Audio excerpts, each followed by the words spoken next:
இது கதையல்ல, சிறு சம்பவம். என் வாழ்க்கையில் நடக்கும் 5-10 நிமிட சம்பவங்களை அடிப்படையாக வைத்து பயனுள்ள சமூக உளவியல் கருத்துக்களை பதிவிட முயற்சிக்கிறேன். அழகுமயமான ஒரு வீட்டில் குடியிருக்க வேண்டும் என்று எனக்கு ஒரு தீராத ஆசை உண்டு.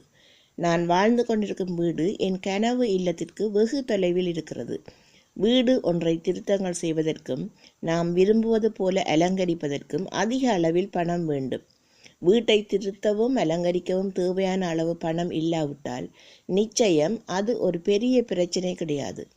வாழ்க்கைக்கு பணம் அவசியம்தான். ஆனால் சர்வமும் பணத்தால் தான் ஆகும் என்பதில்லை. இருக்கிற வீட்டை என்று சொல்வதை விட இறைவன் தந்த வீட்டை என்று நன்றி உணர்வுடன் சொல்வதுதான் பொருத்தமாக இருக்கும். இறைவன் தந்த வீட்டை சுத்தமாக, காற்றோட்டமாக, வெளிச்சமாக, நேர்த்தியாக, அமைதியாக, நறுமணம் கமல வைத்திருப்பதற்கு நிச்சயம் பணம் தேவையில்லை. ஆனால் அதுவே சவாலாக அமையும் போது லேசாக விரக்தி ஒன்று எட்டி பார்க்கத்தான் செய்கிறது.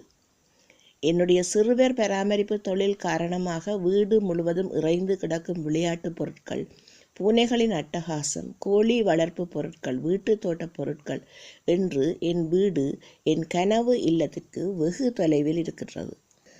இப்போது நான் ஐலீனிற்கு வருகிறேன். ஐலீன் பராமரிப்புக்காக என்னிடம் வருகின்ற 4 வயது பெண் பிள்ளை. திங்கள் தொடங்கி வெள்ளி வரையில் தினமும் 8 மணித்தியாலங்கள் என்னுடன் தான் இருக்கின்றாள். ஒரு அம்மா ஒரு அண்ணா என்கின்ற மிகச்சிறிய குடும்பம் அவளது. வீட்டில் அவளுக்கும் அவள் 6 வயது அண்ணனுக்கும் அடிக்கடி பிரச்சனைகள் வருவதுண்டு. ஐலீனின் சுட்டித்தனம் காரணமாக அவளிற்கும் அவள் தாயாருக்கும் கூட பிரச்சனைகள் வருவதுண்டு.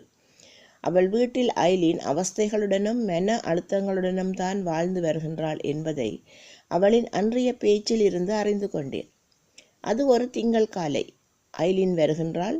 தன் காலணிகளையும் மேலங்கியையும் கழற்றி உரிய இடங்களில் வைக்கின்றாள். சாப்பாட்டு மேசையை முறையாக பாவித்து தான் கொண்டு வந்த காலை உணவை உண்கின்றாள்.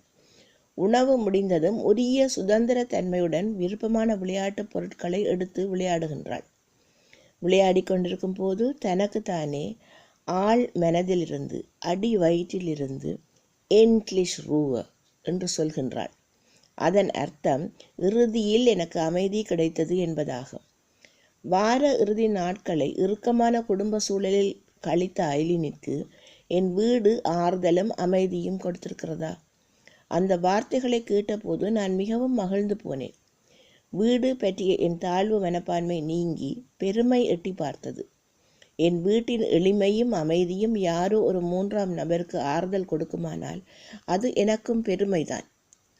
இது போலவே உங்கள் வீட்டு அமைதியும் எளிமையும் அன்பும் அரவணைப்பும் யாருக்காவது ஆறுதல் தந்திருக்குமானால், அல்லது நீங்கள் உங்கள் வீட்டு நெருக்கடிகளில் இருந்து தற்காலிக நிவாரணம் பெற யார் வீட்டிற்காவது ஆறுதல் தேடி செல்லும் பழக்கம் உள்ளவர்களாயின் உங்கள் அனுபவங்களை பகிர்ந்து கொள்ளுங்கள் நண்பர்களே. நன்றி, வணக்கம்.